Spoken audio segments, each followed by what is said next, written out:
بسم الله الرحمن الرحيم.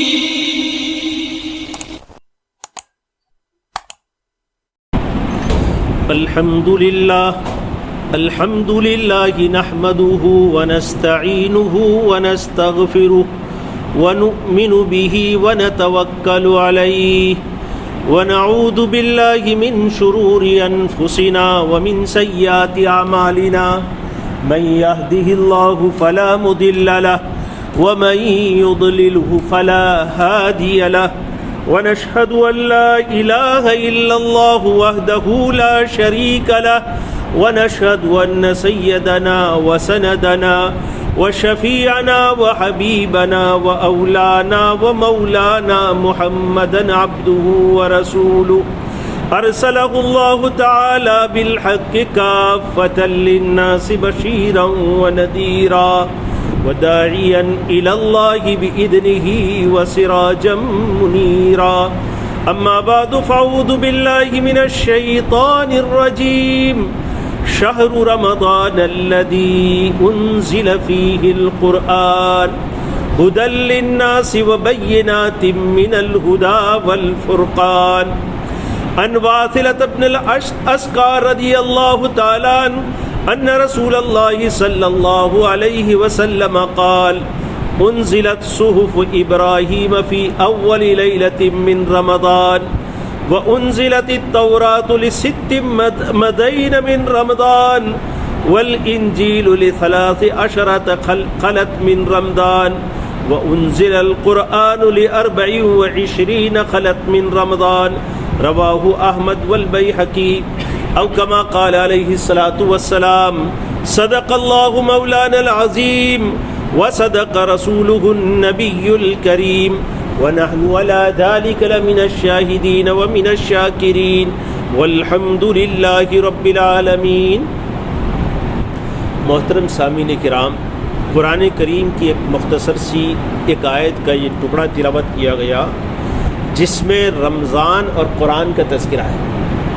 اللہ تعالیٰ شانہ ارشاد فرماتے ہیں کہ رمضان کا مقدس و مبارک مہینہ وہ مہینہ ہے جس میں ہم نے قرآن کریم کو نازل فرمایا، جس میں قرآن نازل کیا گیا، اور یہ قرآن لوگوں کے لیے ہدایت ہے، اور اس میں ہدایت کی اور حق اور باطل کے درمیان، ہدایت اور گمراہی کے درمیان فرق کرنے والی نشانیاں ہیں اس قرآن میں. ایسے قرآن کو اللہ نے نازل کیا، اور کب نازل کیا؟ اسے رمضان میں نازل کیا. یہاں پر اللہ تعالیٰ فرماتے ہیں شہر رمضان، تو شہر کا لفظ استعمال کیا. ویسے عربی میں شہر کے معنی مہینے کے ہوتے ہیں، لیکن مہینے کو شہر کیوں کہتے ہیں؟ اس میں علماء نے بہت ساری باتیں لکھی ہیں. شہر کہتے ہیں واضح ہونے کو، روشن ہونے کو، اور اس شہر کی ابتدا اسلامی مہینوں میں اور عربوں کے یہاں چاند سے ہوتی ہے، اور چاند جب روشن ہوتا ہے، جب چاند نظر آتا ہے تو اس میں روشنی ہوتی ہے. تو اسی روشنی کی بنیاد پر اس مہینے کو، چونکہ چاند سے اس کی ابتدا ہوتی ہے، اسے شہر کہا گیا. اور رمضان کو رمضان کیوں کہتے ہیں؟ علماء نے اس میں بھی بہت مختلف کلام کیا ہے. رمضان کہتے ہیں، اصل میں رمضان یہ ہے رمد سے، اور رمز کہتے ہیں آگ کو، گرمی کو، دھوپ کو رمز کہتے ہیں. اسی وجہ سے چاشت کی نماز کا وقت جس حدیث میں بیان کیا گیا ہے، اللہ کے رسول صلی اللہ علیہ وسلم نے یوں ارشاد فرمایا کہ بھئی چاشت کی نماز کا وقت اس وقت شروع ہوتا ہے جب اونٹنی کے چھوٹے چھوٹے بچوں کے پاؤں جلنے لگے، یعنی ریت اتنی گرم ہو جائے کہ دھوپ اتنی تیز ہو جس سے ریت گرم ہو جائے، اور وہ اونٹنی کے بچے پاؤں نہ رکھ سکیں زمین پر، اس ریت پر وہ جلنے لگے. تو وہاں جلنے کے لیے جو لفظ استعمال کیا گیا حدیث میں وہ رمز کا ہے. تو رمز کے معنی آگ کے ہیں اور تپش کے ہیں، گرمی کے ہیں. تو یہاں رمضان کو رمضان کیوں کہا گیا؟ اس مہینے کا گرمی سے اور تپش سے کیا تعلق؟ تو علماء فرماتے ہیں رمضان کا مہینہ وہ مہینہ ہے، اور رمضان میں اللہ کا بندہ وہ اعمال کرتا ہے جن اعمال کی وجہ سے اللہ تعالیٰ گناہوں کی آگ کو بجھا دیتے ہیں۔ دوسرا علماء نے لکھا ہے کہ رمضان میں آدمی بھوکا اور پیاسا رہتا ہے، اور بھوک اور پیاس کی وجہ سے پیٹ میں ایک قسم کی حرارت پیدا ہوتی ہے، اس حرارت کو رمض کہتے ہیں۔ اس وجہ سے یعنی یہ ساری چیزیں ہیں جو شامل ہے اس رمضان کو رمضان کہنے کے لیے۔ تو یہ رمضان وہ مقدس مہینہ ہے جس کے بڑے فضائل قرآن میں اور احادیث میں ہیں، اور سب سے بڑی خوبی کی بات رمضان کی یہ ہے کہ اللہ تعالیٰ شانہ نے یہاں اللہ ارشاد فرماتے ہیں نزول قرآن کے لیے اللہ نے یہاں رمضان کا انتخاب کیا ہے۔ علماء فرماتے ہیں اور احادیث میں بھی آتا ہے کہ جتنی آسمانی کتابیں اللہ نے نازل فرمائی وہ تمام کتابوں کو اللہ نے رمضان ہی میں نازل فرمایا ہے۔ چنانچہ جو حدیث ہم نے تلاوت کی حضرت واصلہ ابن عسکر رضی اللہ تعالیٰ عنہ کی، وہ فرماتے ہیں کہ رسول اللہ صلی اللہ علیہ وسلم نے ارشاد فرمایا کہ حضرت ابراہیم علیہ السلام کے صحیفے رمضان کی پہلی رات میں نازل ہوئے ہیں، اور اسی طریقے سے تورات جو ہے چھٹے رمضان کو نازل ہوئی، رمضان کے 6 دن گزر گئے، اس کے بعد یہ یعنی تورات نازل ہوئی ہے، اور انجیل 13 رمضان کو نازل ہوئی، اور قرآن کریم یہاں ارشاد فرمایا گیا ل24 24 رمضان کو نازل ہوئی۔ بعض روایات کے اندر جیسے ہے کہ بھئی انا انزلناہ فی لیلۃ القدر، ہم نے لیلۃ القدر میں نازل کیا، اور جمہور قول کے مطابق لیلۃ القدر کون سی ہے؟ 27ویں رات ہے، اور علماء کا اختلاف ہے، احادیث میں بھی مختلف اقوال ہے کہ بھئی لیلۃ القدر کسی ایک رات کے ساتھ خاص نہیں ہے، وہ پورے مہینے میں پھرتی رہتی ہے۔ ایک روایت یہ بھی ہے کہ بھئی آخری عشرے میں ہوتی ہے، روایت یہ بھی ہے کہ طاق راتوں میں ہوتی ہے، اور ایک روایت یہ بھی ہے کہ طاق راتوں کے علاوہ بھی ہوتی ہے۔ تو 27ویں بھی ہو سکتی ہے، اور جیسے اس حدیث میں کہا گیا 24ویں رات، 24ویں رمضان کی رات، تو یہ بھی شب قدر ہو سکتی ہے، اور اس میں قرآن کو اللہ تعالیٰ نے نازل کیا۔ حضرت عباس رضی اللہ تعالیٰ کے ایک شاگرد ہیں عطیہ ابن اسود رضی اللہ تعالیٰ فرماتے ہیں کہ وہ کہتے ہیں حضرت عباس رضی اللہ تعالیٰ سے انہوں نے کہا کہ حضرت عباس اپنے استاد سے انہوں نے ذکر کیا کہ مجھے یہاں پر ایک اشکال ہو رہا ہے کہ اللہ تعالیٰ یہاں تو یوں کہہ رہا ہے شہر رمضان الذی انزل فیہ القرآن، اس رمضان کا مہینہ وہ ہے جس میں اللہ نے قرآن کریم کو نازل کیا۔ ایک اور جگہ اللہ تعالیٰ فرماتے ہیں انا انزلناہ فی لیلۃ القرآن، کہ ہم نے قرآن کریم کو لیلۃ القدر میں نازل فرمایا، تو یہ بھی رمضان ہے، یہ تو مطابقت ہے دونوں میں۔ ایک جگہ اللہ فرماتے ہیں انا انزلناہ فی لیلۃ مبارکہ، کہ ہم نے قرآن کریم کو مبارک رات میں نازل کیا۔ تو بھائی ہم سمجھ سکتے ہیں کہ یہ لیلۃ مبارکہ سے بھی مراد لیلۃ القدر ہے، اور وہ بھی رمضان میں ہے۔ تو اس اعتبار سے من جملہ طور پر ساری باتوں کا خلاصہ یہ ہے کہ قرآن کریم اللہ نے رمضان میں نازل کیا، لیکن بعض روایات سے یہ پتہ چلتا ہے کہ جیسے جیسے حالات بنتے گئے اور جیسے جیسے ضرورت پڑتی گئی، قرآن کا تھوڑا تھوڑا حصہ نازل ہوتا تھا۔ کبھی قرآن کریم محرم میں بھی نازل ہوا ہے، کبھی قرآن کریم رجب میں بھی نازل ہوا، کبھی قرآن کریم ذی القعدہ میں بھی نازل ہوا، کبھی قرآن کریم ذی الحجہ میں حج کے ایام میں نازل ہوا۔ چنانچہ ایک مشہور روایت یہ ہے کہ اللہ تعالیٰ اللہ کے پیارے حبیب حضرت رسول اللہ صلی اللہ علیہ وسلم رمضان حجۃ الوداع کے اندر تھے، آپ عرفات کے میدان میں اونٹنی پر آپ سوار ہیں، اور اس وقت قرآن کریم کی آیت نازل ہوتی ہے الیوم اکملت لکم دینکم واتممت علیکم نعمتی ورضیت لکم الاسلام دینا۔ یہ تو ذی الحجہ کا مہینہ ہے، حج کا موقع ہے، تو یہ میری بات سمجھ میں نہیں آتی، یہاں رمضان کہنا، لیلۃ القدر کہنا، لیلہ مبارکہ کہنا، یہ کیا معنی رکھتا ہے؟ اور یہاں روایات بہت ساری ہے کہ الگ الگ موقعوں پر قرآن کی آیات نازل ہوئی ہے۔ تو اس کو حضرت ابن عباس رضی اللہ تعالیٰ نے جواب دیا ہے کہ اللہ جل جلالہ ومن والہ نے لوح محفوظ میں پہلے قرآن کریم کو مکمل محفوظ کر لیا، اور لوح محفوظ سے سمائے دنیا پر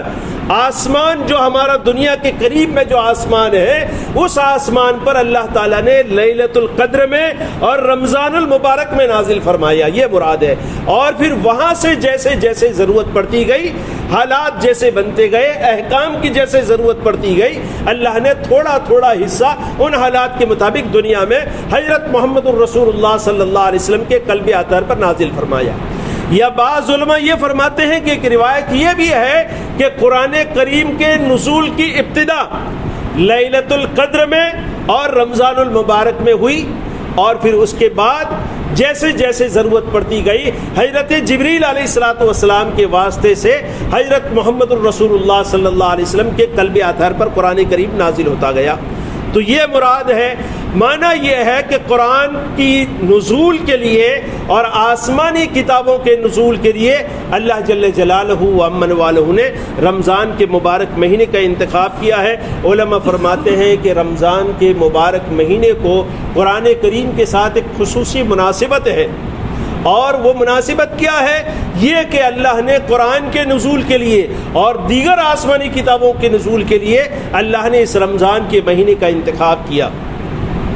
علماء نے یہ بھی لکھا ہے کہ رمضان کے جتنے فضائل ہم احادیث میں سنتے ہیں کہ بھائی اس کی راتوں کے فضائل کہ دعائیں قبول ہوتی ہیں، اور افطار کے وقت دعا قبول ہوتی ہے، تہجد میں دعا قبول ہوتی ہے، روزے دار کی دعا 24 گھنٹے میں ایک دعا ضرور قبول ہوتی ہے، اور اسی طریقے سے اس کے اعمال کا ثواب بڑھا دیا جاتا ہے کہ بھائی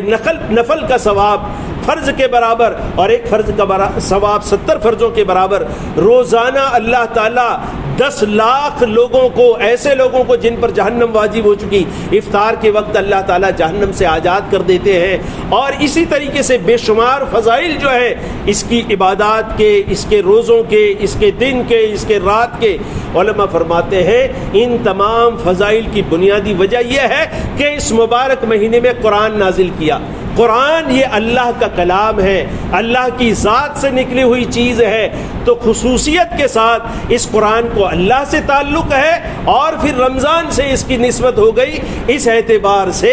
اس رمضان کی فضیلت دوبارہ ہو گئی، قرآن کی عظمتوں کی وجہ سے اس کی فضیلتیں دوبارہ ہو گئی ہے۔ اسی وجہ سے علماء فرماتے ہیں، اور روایات میں بھی آتا ہے کہ کثرت کے ساتھ رمضان میں قرآن کریم کی تلاوت کا اہتمام کرنا چاہیے۔ اللہ کے پیارے حبیب حضرت محمد الرسول اللہ صلی اللہ علیہ وسلم کے بارے میں مروی ہے کہ آپ صلی اللہ علیہ وسلم کی عادت شریفہ یہ تھی کہ رمضان کے مبارک مہینے میں حضرت جبریل علیہ الصلوۃ والسلام کے ساتھ بیٹھ کر آپ قرآن کا دور کیا کرتے تھے، یعنی جتنا قرآن کا حصہ اس وقت تک نازل ہو چکا ہوتا اس کو اللہ کے رسول صلی اللہ علیہ وسلم خود تلاوت فرماتے اور حضرت جبریل علیہ الصلوۃ والسلام سنتے تھے۔ روایت میں یہ بات بھی ملتی ہے کہ ایک سال ایسا ہوتا کہ حضرت جبریل علیہ الصلوۃ والسلام تلاوت فرماتے اور اللہ کے پیارے حبیب حضرت رسول اللہ صلی اللہ علیہ وسلم سماعت فرماتے، اور دوسرے سال ایسا ہوتا کہ اللہ کے پیارے حبیب حضرت محمد الرسول اللہ صلی اللہ علیہ وسلم خوش الہانی کے ساتھ قرآن کریم کی تلاوت فرماتے اور حضرت جبریل علیہ الصلوۃ والسلام اس قرآن کو سماعت فرماتے۔ تو قرآن کا دور اللہ کے پیارے حبیب حضرت رسول اللہ صلی اللہ علیہ وسلم رمضان کے اس مبارک مہینے میں کیا کرتے تھے۔ علماء فرماتے ہیں کہ حفاظ کرام کے درمیان اور علماء کے درمیان آپس میں ایک دوسرے کو قرآن سنانے کا جو رواج ہے وہ اسی حدیث سے لیا گیا ہے کہ اللہ کے رسول صلی اللہ علیہ وسلم دور کا اہتمام کیا کرتے تھے، اسی سے قرآن کو آپس میں ایک دوسرے کو سنانے کا اہتمام آیا ہے۔ اور رمضان کی راتوں میں تراویح میں قرآن کریم کے پڑھنے کا اہتمام بھی اسی سے علماء نے فرمایا کہ آیا ہے، اسی سے یہ ثابت ہوتا ہے کہ رمضان کی راتوں کی تراویح میں، اور پورے عالم میں یہ معمول ہے کہ 20 رکعت تراویح میں مسلمان مکمل قرآن پورے رمضان کے اندر حفاظ کرام پڑھتے ہیں، اور عام مسلمان اسے امام کے پیچھے کھڑے رہ کر سنتے ہیں۔ یہ قرآن کی خصوصی نسبت یعنی قرآن کے ساتھ رمضان کی یہ اس اعتبار سے ہے، اس کی وضاحت آ گئی۔ آگے اللہ تعالیٰ فرماتے ہیں ہدی للناس وبینات من الہدی والفرقان، کہ یہ قرآن کریم جو ہے لوگوں کے لیے ہدایت ہے. اس میں اللہ نے لوگوں کی رہبری کی، لوگوں کی ہدایت کی، لوگوں کو کیسے زندگیاں گزارنی، ان کا ایمان کیسا ہو، ان کا دین کیسا ہو، ان کے اعمال کیسے ہوں، ان کی معاشرت کیسی ہو، ان کی معاملات کیسی ہو، ایک ایک بات کو اللہ تعالیٰ نے قرآن کریم کے اندر نازل فرمایا. اور حضرت محمد الرسول اللہ صلی اللہ علیہ وسلم نے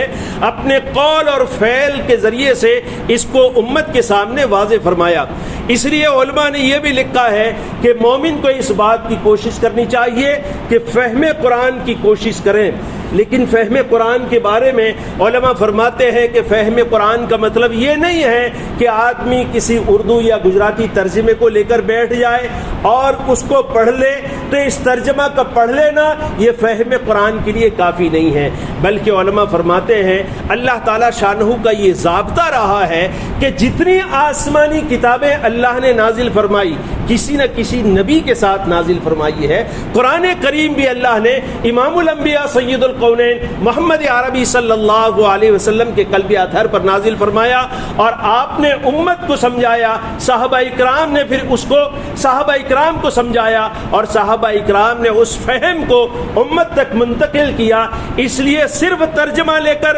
اردو یا گجراتی ترجمہ لے کر بیٹھ جانا یہ فہم قرآن کے لیے کافی نہیں ہے، بلکہ اس میں بعض اوقات یعنی آدمی کے بہک جانے کا بھی اندیشہ ہوتا ہے. جیسا ہم نے یہ حدیث بیان کی حضرت ابن عباس رضی اللہ تعالیٰ عنہ کی، ان کے شاگرد نے وہاں ان سے اشکال کیا کہ قرآن کی آیتیں یہ کہہ رہی ہے اور حدیث یہ ہے تو ہمیں سمجھ میں نہیں آ رہا قرآن کیا کہنا چاہتا ہے. اگر وہ تنہا اپنے رزق سے کوشش کرتے تو قرآن کی ان آیات کو سمجھ نہیں سکتے تھے، لیکن حضرت ابن عباس رضی اللہ تعالیٰ عنہ نے وہ بات جو آپ نے اللہ کے پیارے حبیب حضرت محمد الرسول اللہ صلی اللہ علیہ وسلم سے سمجھی تھی وہ انہیں سمجھائی اور بات واضح ہو گئی، قرآن سمجھنا ان کے لیے آسان ہو گیا. علماء فرماتے ہیں ایسے قصے تو ملتے ہیں کہ کسی نبی کو اللہ نے دنیا میں اتارا ہو اس کے ساتھ کوئی کتاب نہیں اتاری، بلکہ پچھلے نبی کی کتاب کا اس کو پابند کیا کہ یہی کتاب تمہیں امت میں سمجھانی ہے. لیکن کوئی ایسا داخلہ ایسا قصہ نہیں ملتا کہ بغیر نبی کے اللہ نے کوئی کتاب اتاری ہو. اس لیے اپنے آپ آدمی یہ سمجھے کہ کسی ترجمے کے ذریعے سے قرآن سمجھ لے یہ دوستو ناکافی ہے، بلکہ یہ گمراہی کا ذریعہ ہے. آدمی کو اہل قرآن جن لوگوں کی زندگیاں قرآن پر لگی ہے، جنہوں نے قرآن کو اپنے مشائخ سے حاصل کیا ہے اور ان مشائخ نے حضرات صحابہ کرام رضوان اللہ تعالی علیہم اجمعین سے حاصل کیا ہے، ایسے با علم اور باصحبت علماء کی خدمت میں بیٹھ کر یعنی قرآن کو سمجھنے کی کوشش کرنی چاہیے. اور جیسے ابھی ہم نے شہر رمضان الذی انزل فیہ القرآن یہ قرآن کا ایک حصہ ہے، اس کو آپ کے سامنے رکھا اور اس کو ہم نے سمجھانے کی کوشش کی. دوستو یہ بھی فہم قرآن کا ایک حصہ ہے. تو یہ قرآن جو ہے ہدایت کے لیے نازل ہوا ہے اور رہبری کے لیے اور سمجھنے کے لیے نازل ہوا ہے. اس کا صرف پڑھ لینا کافی نہیں ہے، اس کو سمجھنا بھی ضروری ہے. لیکن ایک بات یہ بھی یاد رکھیں کہ دنیا میں قرآن ایک واحد کتاب ہے، دنیا میں قرآن ایک واحد کتاب ہے جس کی صرف تلاوت بغیر سمجھے بھی نفع سے خالی نہیں ہے. اس لیے کہ بے شمار روایات اللہ کے پیارے حبیب حضرت محمد الرسول اللہ صلی اللہ علیہ وسلم کی ہے جس میں صرف الفاظ کی تلاوت پر بڑی بڑی فضیلتیں بیان کی گئی ہیں. چنانچہ حضرت عائشہ رضی اللہ تعالیٰ عنہ کی روایت ہے، حضرت عائشہ رضی اللہ تعالیٰ عنہ ارشاد فرماتی ہے کہ وہ لوگ جو قرآن کی تلاوت میں بڑی مہارت رکھتے ہیں، قرآن کی تلاوت میں بڑی مہارت رکھتے ہیں، محنت کر کے قرآن کی تلاوت کو ان حضرات نے سیکھا ہے، ان کا حشر یعنی ان فرشتوں کے ساتھ ہوگا جو لکھنے والے ہیں، حساب کتاب والے ہیں، ان فرشتوں کے ساتھ ان کا معاملہ ہوگا. اور جو لوگ قرآن کی تلاوت میں مہارت نہیں رکھتے بلکہ ان میں انہیں تلاوت کرنے میں دقت پیش آتی ہے، ایسے لوگوں کو دوہرا اجر ہے، ایک تو تلاوت کرنے کا اور تلاوت کے درمیان میں مشقت اٹھانے کا، تو یہ مشقت کے ساتھ، یعنی آدمی سمجھنا تو دور کی بات، تلاوت بھی صحیح انداز سے نہیں کر سکتا، لیکن اللہ کی کتاب کے ساتھ وابستگی ہے، وہ تلاوت کرنا بھی چھوڑتا نہیں ہے، چاہے مشقت کے ساتھ کرتا ہے، تو یہ بھی نفع سے خالی نہیں ہے۔ اللہ تعالیٰ شانہ ہمیں سمجھنے کی اور اس پر عمل کرنے کی توفیق عطا فرماوے۔ وآخر دعوانا ان الحمد للہ رب العالمین۔